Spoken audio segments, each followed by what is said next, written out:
सबसे पहले यूपी का मैप सामने रख लेंगे, पहली ज़रूरत है। और पहला काम यहीं से शुरू ही होने वाला है, इसी मैप से। उत्तर प्रदेश के इस मैप को घर जाकर बार बार देखेंगे। प्रश्नों का जो स्तर है वो ऐसे ही बनेगा कि ये जो यूपी का मैप है, नेपाल के साथ कौन से जिले लगते हैं, हरियाणा के साथ कौन से लगते हैं, राजस्थान के साथ कौन से लगते हैं, एमपी के साथ कौन से लगते हैं, ये सारी चीज़ें जो है आपको याद होनी चाहिए। ये इसके लिए मेहनत करनी होगी, वो प्रवृत्ति अंदर डेवलप करिए कि जो वर्क दिया जाता है तो कम से कम उसको आप पूरा कर सकें। उसके बाद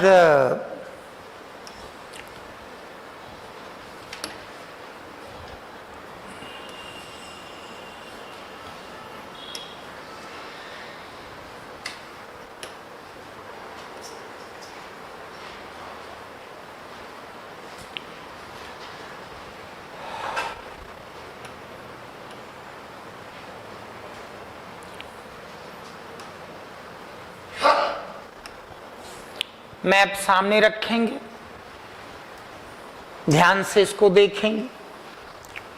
ये ऑब्जेक्टिव पेपर में तो इम्पोर्टेंट रहता ही है, डिस्क्रिप्टिव यूपीपीसीएस में 2 पेपर जोड़ दिए गए हैं, 2 पेपर 5 और 6। तो खैर मेंस की क्लास में कवर हो जाता है, लेकिन अगर ये वाला पोर्शन ठीक है तो अपने आप हो जाएगा। ये मैप ध्यान से आप देखेंगे, ये पॉलिटिकल कहलाता है और ये उत्तर प्रदेश की नदियों के दृष्टिकोण से लिखा गया है। ये जिसको आप आजकल उत्तर प्रदेश कहते हैं, अंग्रेज इसको यूनाइटेड प्रोविंसेस बोलते थे। तो ये अंग्रेजों के ज़माने से ही ये क्षेत्र यूपी नाम से जाना जा रहा है, यूपी। लेकिन शुरुआत में ऐसी स्थिति नहीं थी।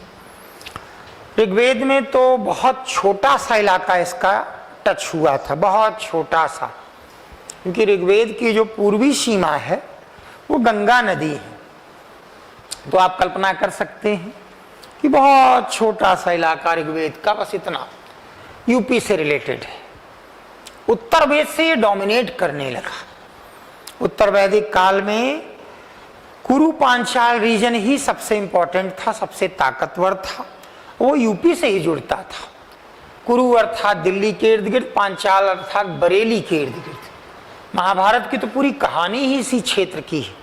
कुरु पांचाल संघर्ष की कहानी ही है महाभारत। शुरू में लिखा ही उसे इस उद्देश्य से गया था, जब उसका नाम जय संहिता था। बाद में इसको काफी एक्सपेंड किया गया, तो अब उसको इस रूप में रख दिया गया है। शुरुआती दौर में जय संहिता के रूप में जो बताया गया तो ये बताना चाहते थे कि 2 क्षेत्र टकराते हैं, कुरु और दूसरे पांचाल। कुरु के पास योद्धाओं की अच्छी संख्या थी और इसीलिए जो है इस लड़ाई में जो कुछ निकला वो सारी चीजें उभर के आई। तो उत्तर वैदिक काल से ये क्षेत्र जाना जाने लगा। बाद में इसको जो है मध्य देश के नाम से पुकारा गया, मध्य देश, तो इसी को बोलते थे। वैसे भी ये भारत के हार्टलैंड इलाकों में माना जाता है। यूपी और एमपी को मिला देते हैं तो भारत का हृदय स्थल बोल दिया जाता है। ये हमेशा से रहा है, गंगेटिक बेल्ट पे जो डोमिनेट करता है वो पूरे भारत पे डोमिनेट कर लेता है। और समय बीता, जब महात्मा बुद्ध के काल में 16 महाजनपद आए, 16, तो उसमें 8 अकेले यूपी में थे, 8, और 3 और भी थे जो भले यूपी में नहीं थे लेकिन गंगेटिक बेल्ट में थे। तो 16 में 11 महाजनपद गंगेटिक बेल्ट में थे बुद्ध के समय। फिर समय बीता तो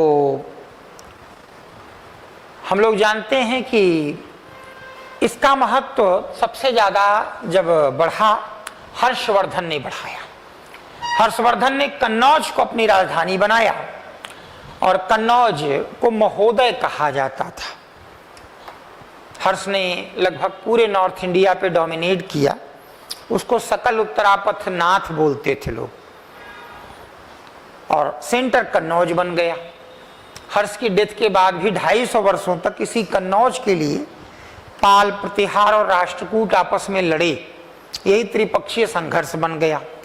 फिर समय आया सल्तनत काल में भी बड़ा इंपॉर्टेंट रहा, क्योंकि यही एक ऐसा क्षेत्र था जो दिल्ली का सुल्तान अपने सीधे नियंत्रण में रखता था, जिसको दोआब का प्रदेश बोलते थे। What is Doab? दो नदियों के बीच का रीजन। तो ये देखिए, गंगा और यमुना के बीच का क्षेत्र, इसको खालसा भूमि के नाम से पुकारा गया। सरल भाषा में बात करें तो सहारनपुर से इलाहाबाद, प्रयागराज तक का क्षेत्र ये खालसा भूमि रहा, बड़ा इंपॉर्टेंट क्षेत्र रहा। वैसे इलाहाबाद के नजदीक कड़ा, उसी प्रकार से रुहेलखंड में बदायूं, ये सब बड़े इंपॉर्टेंट सूबे हुआ करते। सल्तनत काल में सूबा शब्द न बोल के इक्ता बोला करते थे, तो बहुत इंपॉर्टेंट इक्ता हुआ करते थे। समय बीता तो यहीं सिकंदर लोदी ने आगरा में अपनी राजधानी बना ली। 200 साल तक आगरा राजधानी रही। इससे इसका महत्व और बढ़ा, क्योंकि लोदी ताकतवर थे। बाद में मुगल आए तो बाबर से लेकर और अकबर तक लंबे समय लोग आगरा में ही रहे, तो और ताकत बढ़ी इसकी। फर्टाइल रीजन था, प्लेन है, लगातार इतना बड़ा प्लेन मिल जाना, 600 किलोमीटर तक लगभग लंबाई और 240 किलोमीटर चौड़ाई। इनमें एक बुंदेलखंड का यही क्षेत्र छोड़ दिया जाए, यमुना नदी के साउथ का इलाका। अभी अलग अलग रीजन पे चर्चा करेंगे, फिर एक साथ लिखिएगा। तो बाकी सब मैदानी क्षेत्र ही है। वर्ष 2000 में 9 नवंबर को उत्तराखंड काट के अलग कर दिया गया, तब से इसका यही आकार बना हुआ है। तो 9 नवंबर 2000 से यही क्षेत्र है। अब इसके पास पहाड़ी इलाके नहीं है, थोड़ा सा यही विंध्याचल पर्वत का थोड़ा सा हिस्सा और थोड़ा सा शिवालिक रेंज, बस इतना ही पड़ता है। बाकी बुंदेलखंड के पठार पड़ते हैं, जिन पे हमको चर्चा करनी है। उत्तर प्रदेश डेंस पॉपुलेटेड इलाका है। 2021 में तो जनगणना हुई ही नहीं, लेकिन इसके पहले अगर 11 के रिजल्ट भी माने, 14 साल पुराने हैं, तो अब बहुत ज़्यादा जो है डेंसिटी के मामले में हो सकता है कि इसने बंगाल को भी पीछे छोड़ दिया हो और बिहार के बाद ही हो, लेकिन ऐसे हो सकता पे तो कुछ लिखा नहीं जाएगा। तो मान के चलिए कि भारत के सबसे ज़्यादा घने बसे इलाकों में ये बिहार, बंगाल और यूपी ही आते हैं। अंग्रेजों ने जब इस पर अधिकार किया तो अंग्रेजों ने इसका नाम बड़ा अजीब सा रखा है, जो सुनने में बड़ा अजीब लगेगा। उत्तरी पश्चिमी प्रांत। किस एंगल से उत्तरी पश्चिमी? North west. कलकत्ता के उत्तर पश्चिम में है, कोलकाता के उत्तर पश्चिम में होने के कारण इसको ये नाम दिया। बाद में अंग्रेजों को इसके अधिकांशतः इलाके, जैसे ये क्षेत्र उनको अवध के नवाब से मिला है, फिर ये क्षेत्र भी उन्होंने अवध के नवाब से छीन लिया। ये क्षेत्र उन्होंने मराठों से छीना और अवध बस इतने में सीमित रह गए। तो धीरे धीरे ये सारा इलाका अंग्रेजों के अधिकार में आ गया। इसका नाम बार बार बदलते रहते थे। कभी इसको बोलते थे उत्तरी पश्चिमी प्रांत, फिर वो कभी बोलते थे संयुक्त प्रांत आगरा और अवध, फिर सिर्फ संयुक्त प्रांत, यूनाइटेड प्रोविंस। ये सच है कि आज़ादी के पहले से इसको यूनाइटेड प्रोविंस कहा जाता था। 24 जनवरी 50 को यूनाइटेड प्रोविंस को हिंदी में उत्तर प्रदेश अब बोलने लगे, तब से यही नाम है उत्तर प्रदेश, और यूपी के रूप में ही हम इसको जानते हैं। कुछ चीज़ें और भी ध्यान रखिएगा कि वैसे तो काफ़ी एक टाइप का प्रदेश है, ज़्यादा इसमें डाइवर्सिटी नहीं है, लेकिन फिर भी ये इलाका इसका पश्चिमी उत्तर प्रदेश कहलाता है, तो आप इसमें ये क्षेत्र मानेंगे।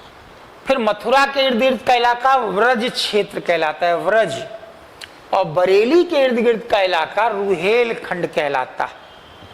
तो वैसे तो ये सभी पश्चिम में आ जाते हैं, लेकिन मोटे तौर पर इसमें भी 3 भाग हैं। बरेली के इर्द गिर्द का इलाका रुहेलखंड, ये पश्चिमी उत्तर प्रदेश, विशुद्ध पश्चिमी उत्तर प्रदेश, जिसको हरियाणा और यूपी के बॉर्डर से लगा हुआ मानते हैं, और राजस्थान के बॉर्डर से लगे हुए क्षेत्रों को ब्रज बोलते। सबसे बड़ा बॉर्डर ये एमपी के साथ बनाता है। यमुना के दक्षिण का इलाका ये बुंदेलखंड कहलाता है। बुंदेलखंड उत्तर प्रदेश और मध्य प्रदेश दोनों में शामिल है। ये बुंदेलखंड की खासियत, ये हमारा बुंदेलखंड है और सटा हुआ मध्य प्रदेश का बुंदेलखंड। और प्रयागराज या इलाहाबाद के दक्षिण का इलाका बघेलखंड कहलाता है, वो अब सिर्फ और सिर्फ मध्य प्रदेश में पड़ता है। लखनऊ और इर्द गिर्द के क्षेत्रों को अवध कहते हैं, जहां किसी का वध न किया गया हो।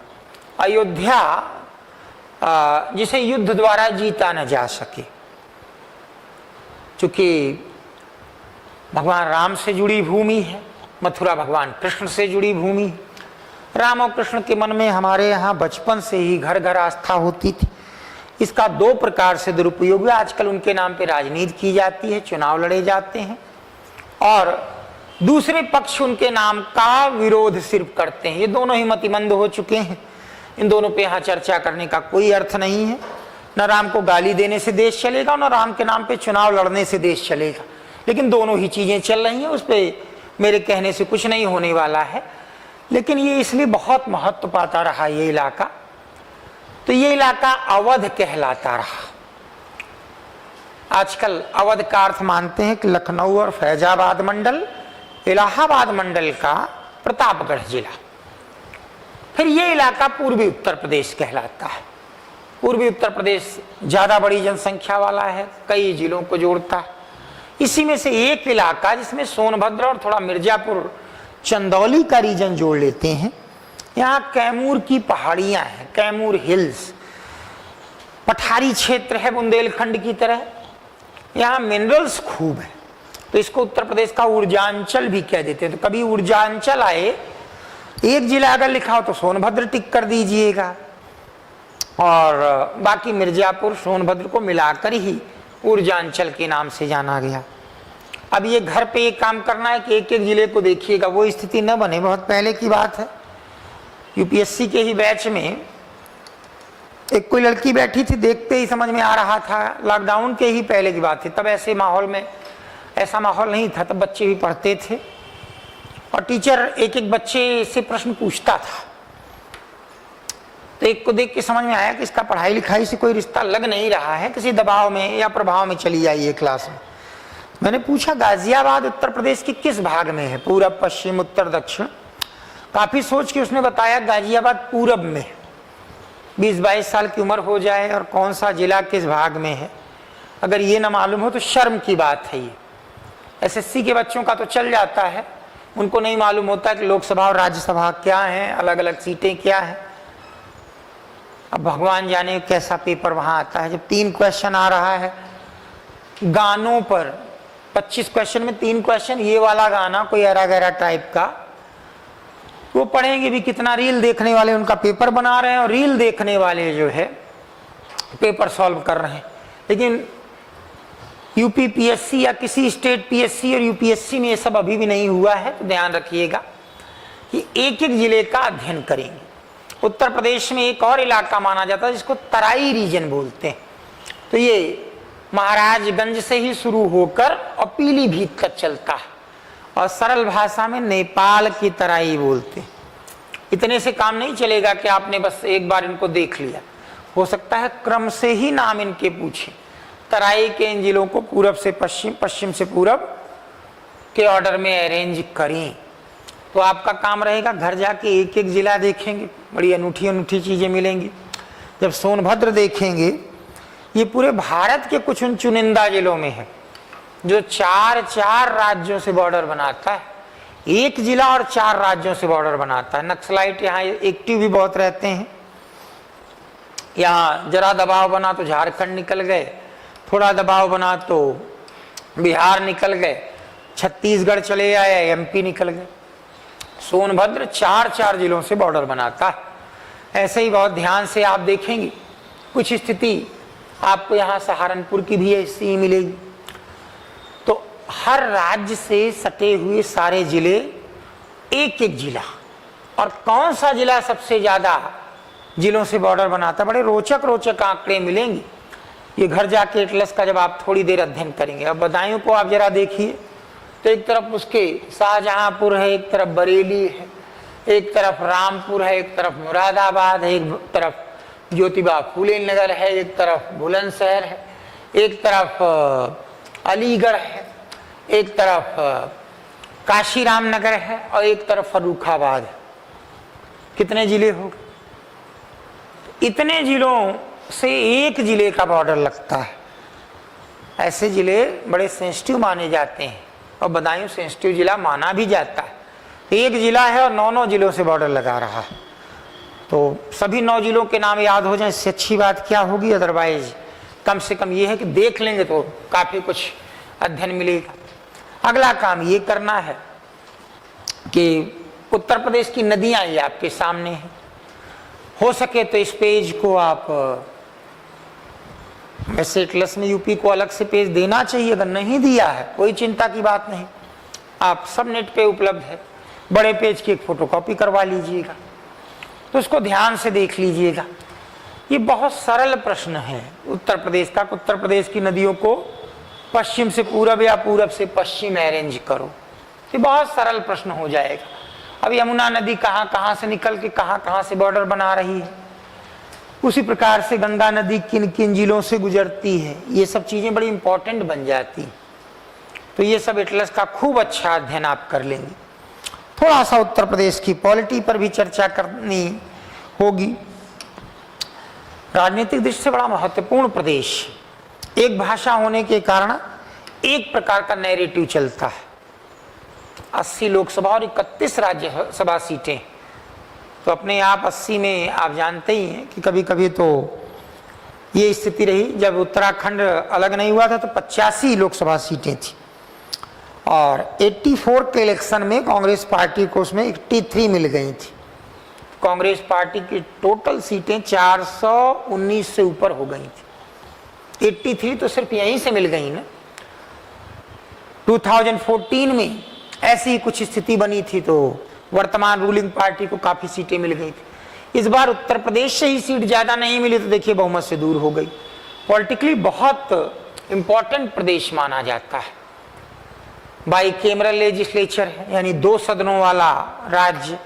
विधानसभा में 403 सीटें। एंग्लो इंडियन के लिए कोई रिजर्वेशन, कोई नामांकन नहीं किया जाता है। और उसी प्रकार से विधान परिषद में 100 सीटें हैं, तो राजनीतिक दृष्टि से भी बहुत महत्वपूर्ण है। कुल 75 जिले हैं। अब ऐसा ना हो जाए कि आप 76 लिखाएं।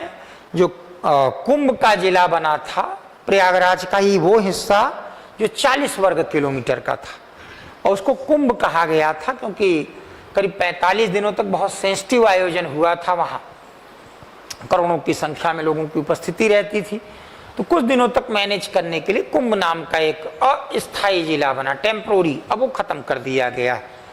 इन 75 जिलों को जो है उत्तर प्रदेश के 18 डिवीजन कमिश्नरी या मंडल में बांटा गया है। डिवीजन कमिश्नरी या मंडल से क्या आशय होता है, तो एक डिवीजन में, एक कमिश्नरी में, एक मंडल में कई जिले होते। जैसे कि हम कानपुर वाले देखें तो कानपुर नगर एक कमिश्नरी, इसके पास कानपुर देहात, औरैया, फर्रुखाबाद, कन्नौज, इटावा, 6 जिले। आप कल्पना करिए, अंग्रेजों के जमाने में उत्तर प्रदेश और उत्तराखंड को मिलाकर 48 जिले हुआ करते थे। उत्तर प्रदेश के 75 और उत्तराखंड में आजकल ठीक ठाक जिले हो गए हैं। अंग्रेजों ने सिर्फ 48 में बना रखा था। और उस समय कानपुर जो मंडल था वो कानपुर नहीं था, वो इलाहाबाद मंडल के अंतर्गत आता था। तो अंग्रेजों की बात अलग थी, उनको कोई ऐसा तो है नहीं कि लोकतांत्रिक चुनाव लड़ने और कोई प्रक्रिया है। तो 75 जिले हैं, इनको 18 डिवीजन या मंडल में बांटा गया है। जिले फिर नीचे तहसीलों में बंटते हैं, 300 के ऊपर तहसीलें हैं। उसके बाद फिर ब्लॉक, थाने, ये सारी व्यवस्थाएं की जाती हैं। इसमें कोई दो राय नहीं है कि प्रदेश जो है सबसे बड़ा जनसंख्या की दृष्टि से पूरे भारत में यही राज्य है। बाकी अब एक एक करके इसकी सारी चीजों को हम समझना और लिखना शुरू करेंगे। पहले थोड़ा सा वो जो इतिहास बताया था शुरुआत वहीं से करते हैं। चलिए,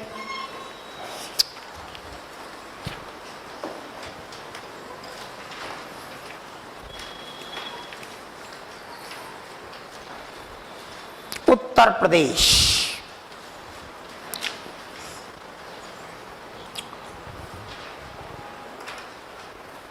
24 जनवरी 1950 को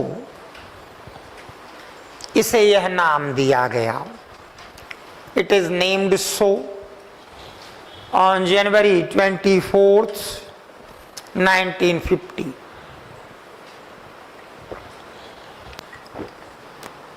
इसे यह नाम दिया गया जनवरी 24th 1950।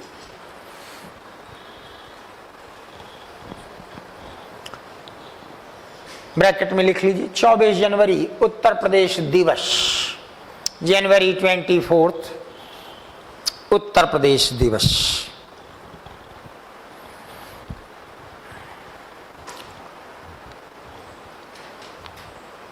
ऋग्वेद में गंगा पूर्वी सीमा थी।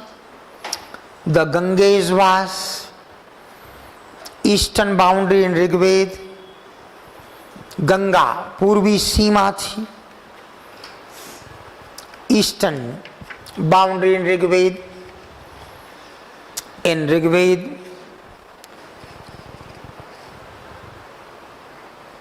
उत्तर वैदिक काल में कुरु पांचाल प्रदेश दिल्ली बरेली के मध्य का क्षेत्र था। इन letter Vedic era Kuru Panchal region was area between Delhi Bareilly. Buddha काल में इसे मध्य देश कहा जाता था। It was known as Central Land in Buddha era। इसे मध्य देश कहा जाता था। Central land in Buddha era. 16 महाजनपदों में 8 उत्तर प्रदेश में ही थे। 8 among 16 महाजनपद वर इन यूपी। 16 महाजनपदों में 8 उत्तर प्रदेश में ही थे। उत्तर प्रदेश में ही थे। अब आप जरा इन महाजनपदों को और उनकी राजधानियों को लिख लीजिए। बाईं तरफ महाजनपद, दाहिनी तरफ कैपिटल। कुरु राजधानी इंद्रप्रस्थ। अर्जुन ने बसाया था इसको, इंद्रप्रस्थ कहते थे। इसके पहले इसका नाम खांडवप्रस्थ हुआ करता था। भगवान श्री कृष्ण की प्रेरणा से इसको एक नई राजधानी के रूप में सेटअप किया गया। महाभारत की पूरी कथाएं इन 16 महाजनपदों के इर्द गिर्द हैं। पांचाल बाईं तरफ नया महाजनपद पांचाल। राजधानी 2 थी इसकी, अहिच्छत्र और काम्पिल्य। अहिच्छत्र बरेली के पास है, काम्पिल्य फर्रुखाबाद के पास है। एक पर अश्वस्थामा का राज्य था, दूसरे पर द्रुपद का राज्य था। तीसरा राज्य है शूरसेन। राजधानी मथुरा। भगवान श्री कृष्ण की प्रेरणा से यहां 4 क्लैन मिलकर शासन करते थे, इसलिए गणतंत्र कहा जाता था। उन चारों क्लैन को सामूहिक रूप से यादव कहा जाता था, यदु। अगला महाजनपद वत्स। राजधानी कौशाम्बी। अब ये पृथक जिला है प्रयाग के बगल में। ये प्रदेश के अकेले उन चुनिंदा क्षेत्रों में है जो हिंदू, बौद्ध और जैन तीनों धर्मों का तीर्थ स्थल, कई बार पूछा गया, हिंदू, बौद्ध और जैन तीनों धर्मों का तीर्थ स्थल माना जाता था। अगला महाजनपद कौशल, इसकी 2 राजधानियां थी, साकेत, यही अयोध्या है, और श्रावस्ती। श्रावस्ती बुद्ध ने सबसे ज्यादा उपदेश यहीं दिया, सबसे ज्यादा रुकते भी यहीं थे। उत्तर प्रदेश का ये अकेला जिला है जहां रेलवे नहीं है, अकेला जिला, और सबसे कम लिटरेसी रेट इसी का है, सबसे कम पर कैपिटा इनकम इसी का है, सबसे कम ह्यूमन डेवलपमेंट इंडेक्स इसी का है। श्रावस्ती सबसे पिछड़ा हुआ जिला माना जाता है। अगला महाजनपद मल्ल, इसकी 2 राजधानियां थी, कुशीनगर और पावापुरी। कुशीनगर एंड पावापुरी, भगवान राम के पुत्र कुश के नाम पे कुशीनगर बना है, और महात्मा बुद्ध ने यही देह त्याग किया था। पावापुरी में महावीर स्वामी ने देह त्याग किया था, दोनों ईस्टर्न यूपी में। काशी, इसकी राजधानी वाराणसी थी। उस जमाने में ये गंगा के तट पर नहीं थी, उस जमाने में वरुणा और अशी 2 नदियों के बीच में थी, वरुणा और अशी, तब इसको वाराणसी बोलते थे। और चारों तरफ काश के फूल उड़ के आते हैं, थोड़ा गर्मी आने दीजिए तो कमरों में उड़ते हुए चला आता है ना, वो काश के फूल से निकलता है। ये पूरा इलाका काश के फूलों से भरा था, इसलिए इसको काशी बोलते थे और राजधानी को वाराणसी बोलते थे। कई बार ये प्रश्न आया है, इसको अविमुक्त नगरी के नाम से जाना जाता था। अविमुक्त, भगवान शिव को हम इस रूप में पूछते थे कि उनको कोई मोह माया नहीं, वो तो श्मशान यानी मरघट में रह लेते हैं, लेकिन जिस एक नगरी का मोह वो नहीं छोड़ पाए वो काशी थी, इसलिए इसको अविमुक्त नगरी बोलते। निकनेम इसका मंदिरों और घाटों का शहर कहा जाता है। तो अगला है चेदी। चेदी महाभारत में एक राजा यहीं का था, चेदी। कौन सा राजा था? हाथ ऐसा उठाए कि लगे कि समर्थन पार्टी को दे रहे, बाहर से समर्थन ना समझ में आए।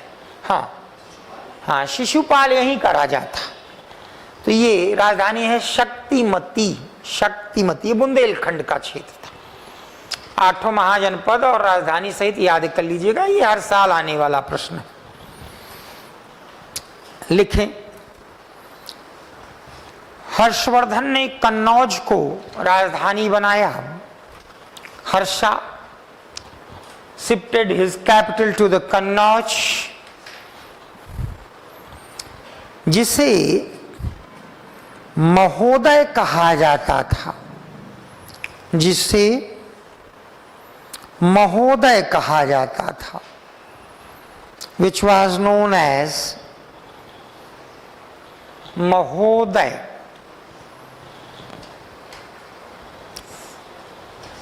अठारह सौ 34 में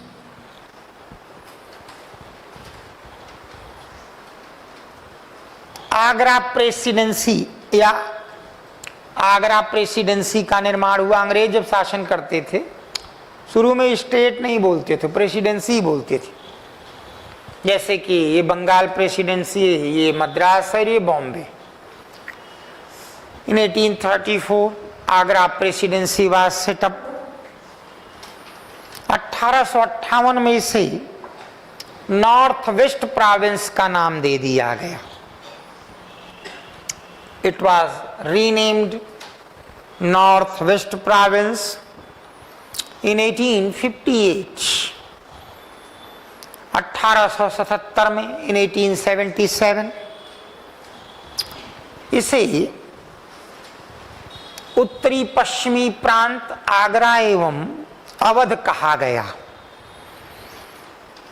In 1877 it was renamed as Northwest Province, Agra and Awadh। Agra and Awadh. 1902 में इसे संयुक्त प्रांत आगरा एवं अवध कहा गया। इन 1902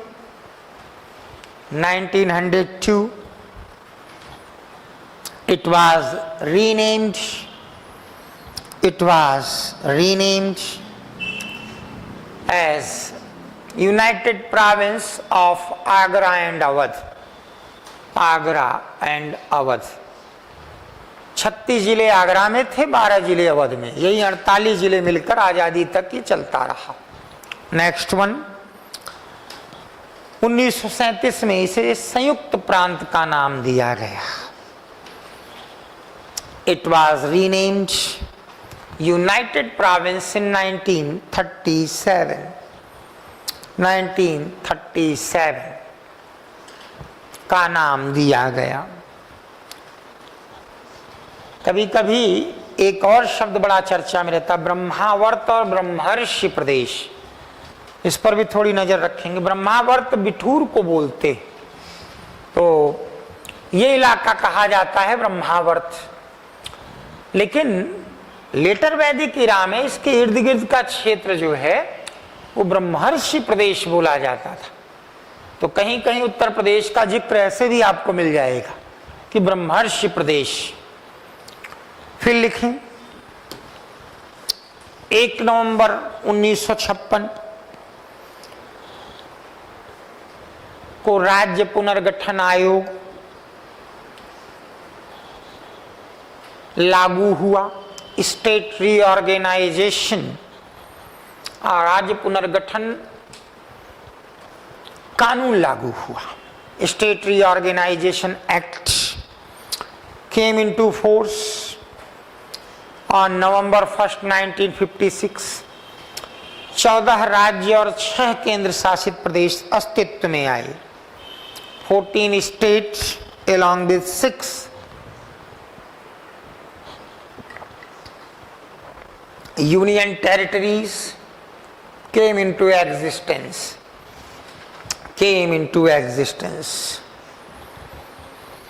उत्तर प्रदेश भी उनमें एक। UP is also one of these। तब इसका आकार सिंहवत बताया जाता था। उत्तराखंड को भी जोड़ दीजिए तो बैठा हुआ एक शेर ऐसे आकार बताते थे। अगर ये उत्तराखंड का इलाका भी देख लें तो बैठा हुआ शेर, बस इसको एक बात मानिएगा, इसके अलावा शेर और मान मत लीजिएगा। शेर अलग होता है, उत्तर प्रदेश अलग है। 9 नवंबर 2000 को उत्तराखंड अलग कर दिया गया। Uttarakhand was separated on November 9, 2000। Lucknow राजधानी 1921 से 1858 टू 1921 इलाहाबाद राजधानी थी। बहुत सारे ऑफिस अभी भी इसीलिए वहीं, हाई कोर्ट वहीं है, रेवेन्यू बोर्ड वहीं है, माध्यमिक शिक्षा परिषद वहीं है, बहुत सारे ऑफिस अभी भी वहीं है। तो लिख लीजिए जरा, 1858 से 1921 के मध्य इलाहाबाद इसकी राजधानी था। Allahabad was its capital during 1858 to 1921। जैसे हर राज्य का अपना पक्षी होता है, पेड़ होता है, एम्बलम होता है, उत्तर प्रदेश का जो है एम्बलम बड़ा आकर्षक है। ये हमारी सारी परंपराओं को एक साथ लेकर चलता है और जो अधिकृत लोग हैं उनके लेटर पैड पे ये छपा होता है, तमाम लोगों के बैज में छपा होता है। तो ध्यान देंगे, ये गंगा यमुना की धारा है, ये धनुष बाण भगवान राम का प्रतीक है, और ये मछलियां जो हैं वो अवध के नवाबों का प्रतीक है।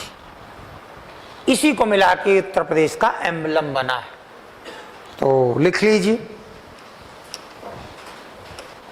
उत्तर प्रदेश का राज चिन्ह 1938 में अपनाया गया। State emblem of UP was adopted in 1938.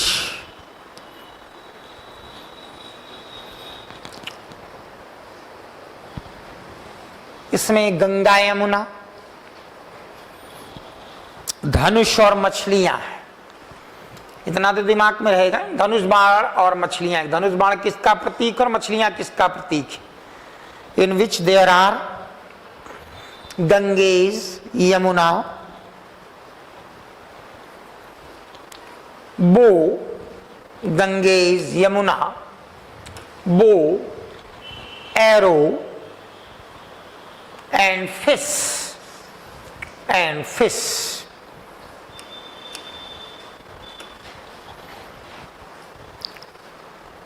उत्तर प्रदेश की राजभाषा मदन मोहन मालवीय के दबाव में अंग्रेजों ने हिंदी 1901 में ही घोषित कर दी थी कि निचले काम सब अब हिंदी में किए जाएंगे।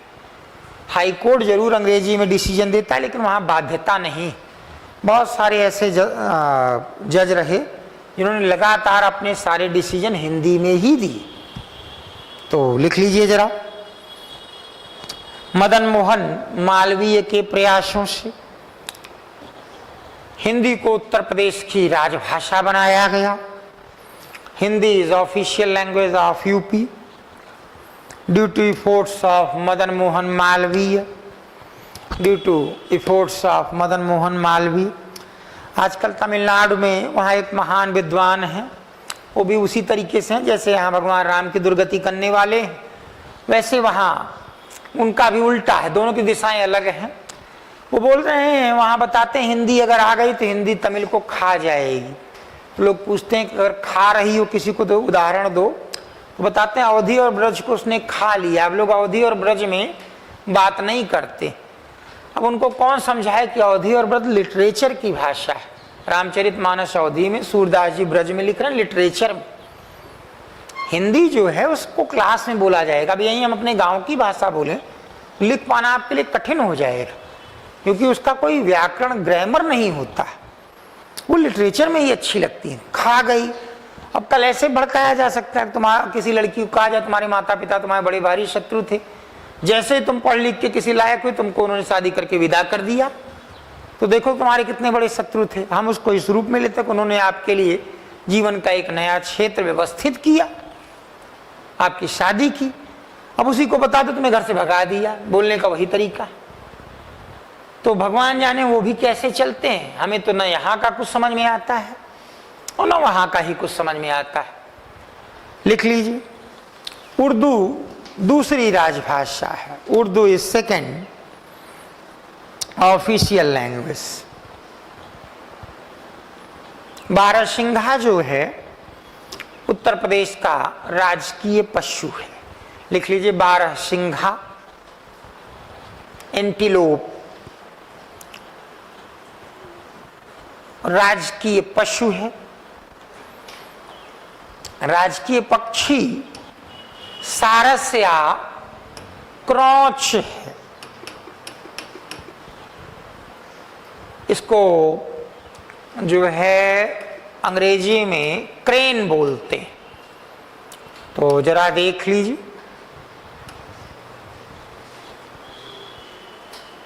सारस, क्रॉच, क्रेन, तीनों नाम लिखिएगा। Is state bird. राजकीय वृक्ष Ashok, state tree is Ashok. माता सीता जब रावण लंका में ले गया तो अशोक के वृक्ष के नीचे ही वो रहा करती थी। नेक्स्ट वन, राजकीय पुष्प पलाश या ढाक है। आपने देखा होगा लाल लाल, अभी जून के महीने में जाएंगे तो एक वही फूल दिखता है बुंदेलखंड की जो पहाड़ियां हैं, इसी को पलाश, ढाक, टेसू कहते हैं। और बाकी सब सूख जाते हैं। तो किसी पहाड़ी पे लाइन से अगर ये 10-20 पेड़ लगे तो चारों तरफ से लाल लाल लगता है, तो ऐसा लगता है जैसे पूरे जंगल में पूरा किसी ने लाल रंग को पेंट कर दिया। यही जो है उत्तर प्रदेश का स्टेट फ्लावर है। स्टेट फ्लावर पलाश, ढाक। प्रशासनिक ढांचा, एडमिनिस्ट्रेटिव स्ट्रक्चर, कुल जिले 75, टोटल डिस्ट्रिक्ट 75, मंडल डिवीजन कमिश्नरी, मंडल डिवीजन कमिश्नरी 18, 18, तहसीलें 350, 350, ब्लॉक विकास खंड 826, 826, 826, ग्राम पंचायतें 59,000 से अधिक, 59,000 plus, 59,000 plus.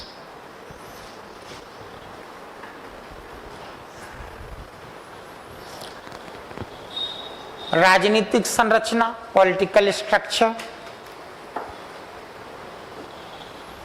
Rajya Sabha seat 31, Rajya Sabha seat 31, Lok Sabha seat 80, Vidhan Parishad seat 100, legislative council seats 100, Vidhan Sabha seat 403, legislative assembly seats 403, 403।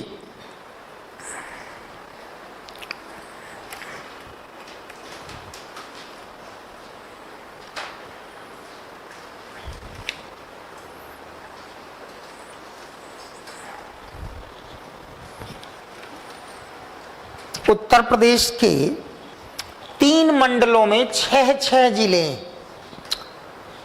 There are 6 districts in each in 3 divisions of UP. Uttar Pradesh के 3 मंडलों में 6 जिले।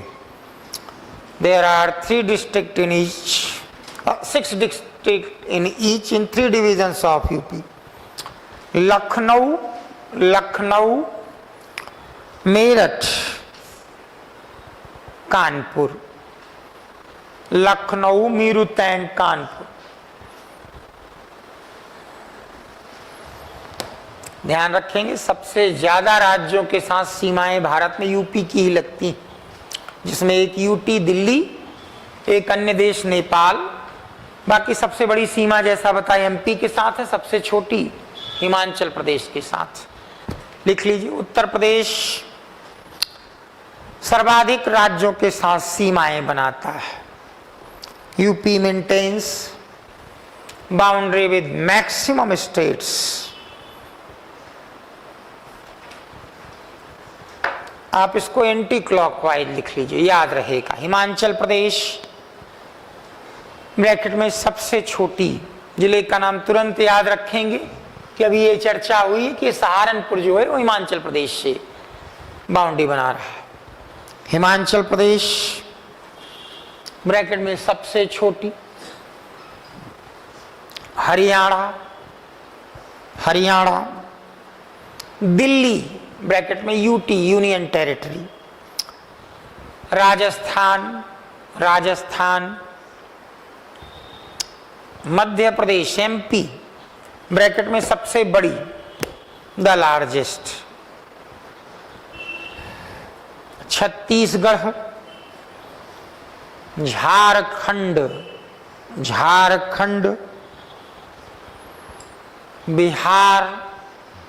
बिहार, फिर लिख लीजिए नेपाल,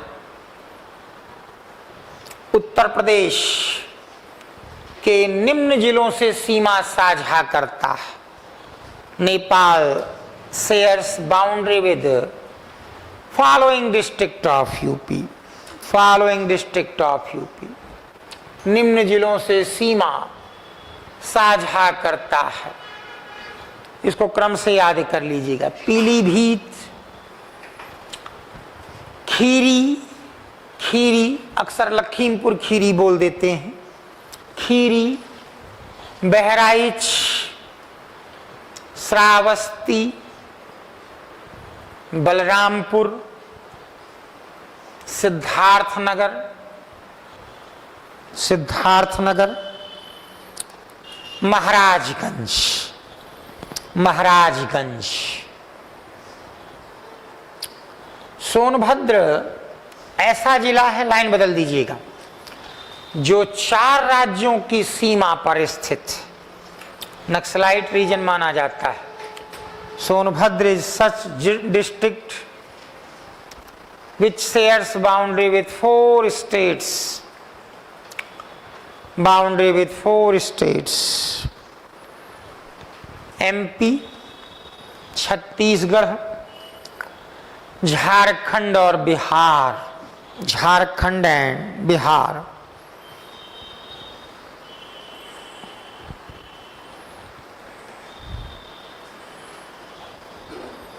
बदायूं की सीमाएं निम्न जिलों से, बदायूं की सीमाएं निम्न जिलों से मिलती हैं।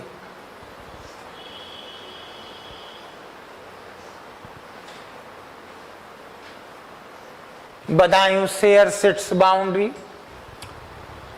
with the following districts: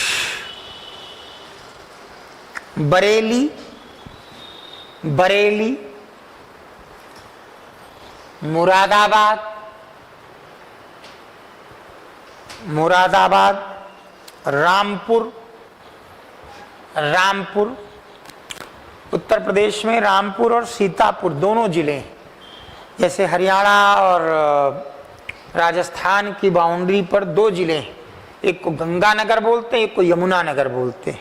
Ganganagar Shri Ganganagar बोलते हैं, वो राजस्थान में है, यमुनानगर हरियाणा में। ऐसे तमाम जिले बनाए गए हैं भारत में जो हमारी कल्चरल हेरिटेज को व्यक्त करें। जैसे रायपुर छत्तीसगढ़ में भी है और रायपुर महाराष्ट्र में भी है।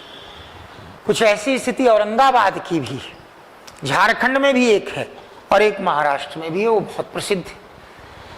तो लिखें जरा, फर्रुखाबाद, फर्रुखाबाद, काशगंज, काशगंज, बुलंदशहर, बुलंदशहर,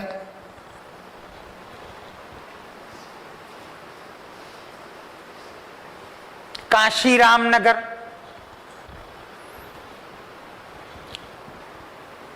अलीगढ़, अलीगढ़,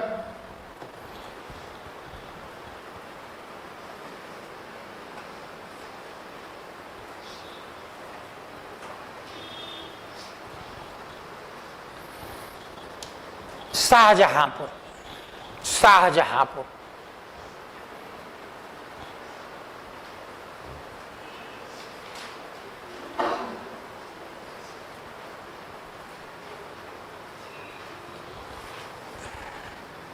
और संभल एंड संभल। लखीमपुर खीरी क्षेत्रफल की दृष्टि से सबसे बड़ा जिला है।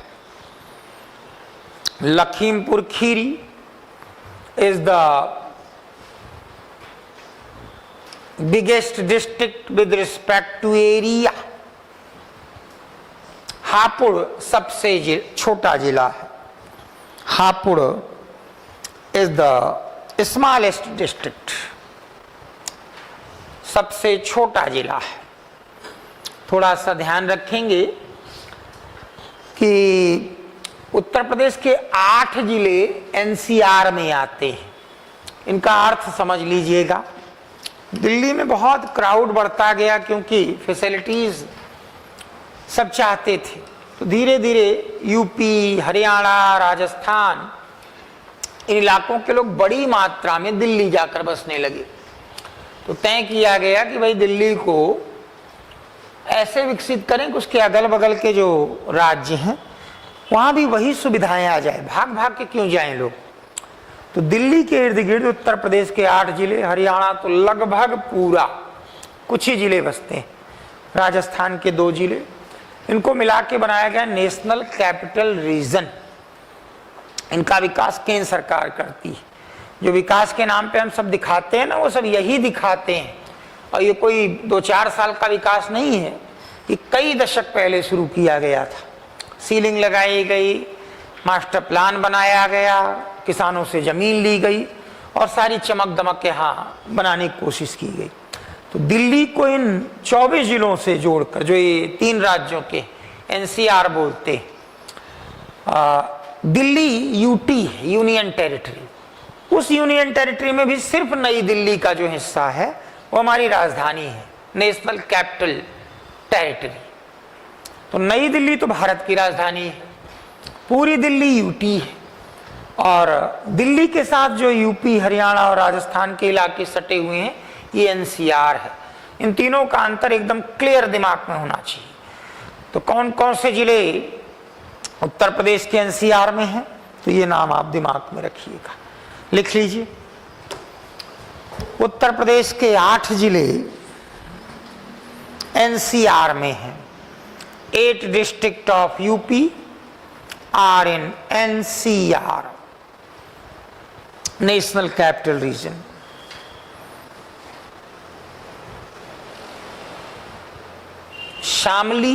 शामली, मुजफ्फरनगर,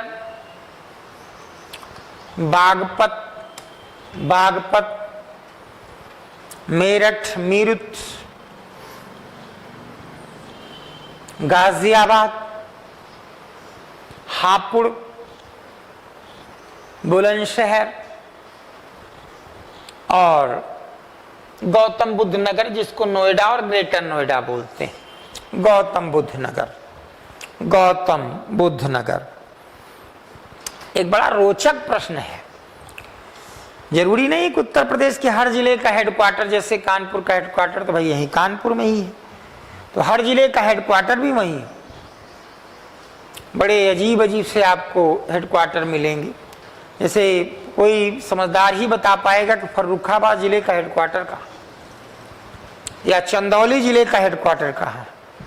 चंदौली का हेडक्वार्टर चंदौली में ही नहीं है। हेडक्वार्टर शब्द बोलते हैं, राज्य और देश के स्तर पे राजधानी होती है, जिला के स्तर पे, तहसील के स्तर पे हेडक्वार्टर शब्द होता है। वहाँ राजधानी शब्द का प्रयोग पढ़े लिखे लोग नहीं करते हैं। तो लिख लीजिए जरा, बाएं तरफ जिला, दाहिने तरफ मुख्यालय, जिनके हेडक्वार्टर डिफरेंट टाइप के हैं, बस उन्हीं की लिस्ट लिख रहे हैं।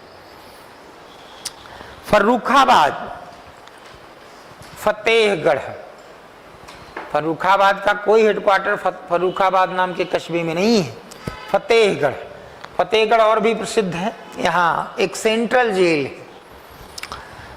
गौतम बुद्ध नगर, ब्रैकेट में नोएडा लिख लीजिएगा, समझने में आसानी रहती है। Headquarter Noida. Ambedkar Nagar, headquarter Akbarpur. Jalaun, headquarter Orai. यहाँ के एक कस्बे में होली नहीं मनाई जाती है। उनका मानना है कि होलिका उनके ही यहाँ की थी, तो वो लोग होली नहीं मनाते हैं। उरई, एट, कौच, ये सब अगल बगल के इलाके हिस्टोरिकल बहुत फेमस रहे। अलाउद्दीन की सारी कहानियां यहीं गढ़ी गई। Next one, Kanpur Dehat. माती ब्रैकेट में अकबरपुर, माती ब्रैकेट में Akbarpur. Siddharthnagar, Naugarh. Sonbhadra, Robertsganj.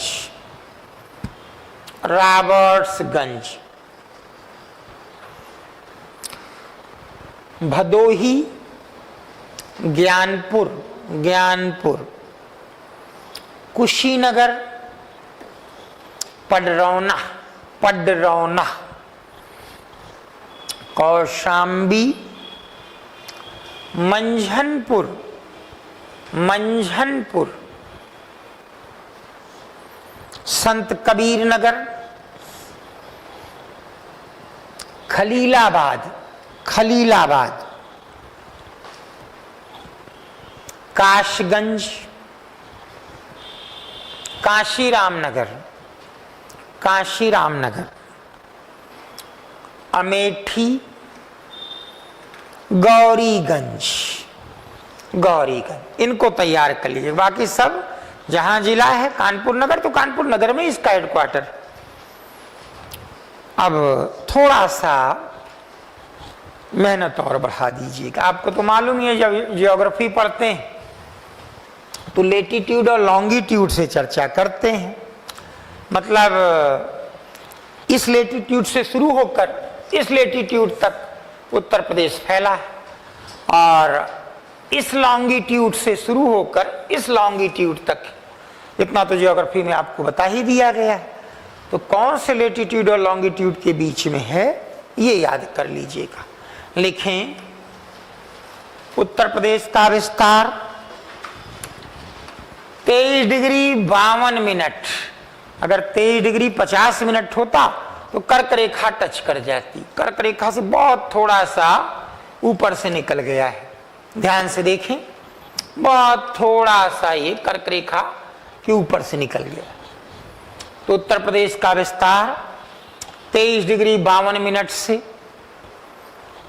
23 degree 52 minute, capital N लिख लीजिए। इसका अर्थ होता नॉर्थ, क्योंकि भारत का ये हिस्सा नॉर्दर्न हेमिस्फीयर में है, उत्तरी गोलार्ध में दुनिया के, से 30 degree 28 minute, 30 degree 28 minute, capital N, उत्तरी अक्षांश तक, नॉर्दर्न हेमिस्फीयर या नॉर्दर्न लेटीट्यूड, दोनों एक ही बात, नॉर्दर्न लेटीट्यूड। इसका विस्तार 77 डिग्री 3 मिनट पूर्वी देशांतर से, लॉन्गिट्यूड बोलते हैं, eastern longitude. It's expansion is from 77 degree 3 minute eastern longitude to 84 degree 39 minute पूर्वी देशांतर तक, 84 degree 39 minute 39 minute eastern longitude. इनको याद कर लीजिएगा, जरूरी रहता है। अब थोड़ा सा और देख लीजिए।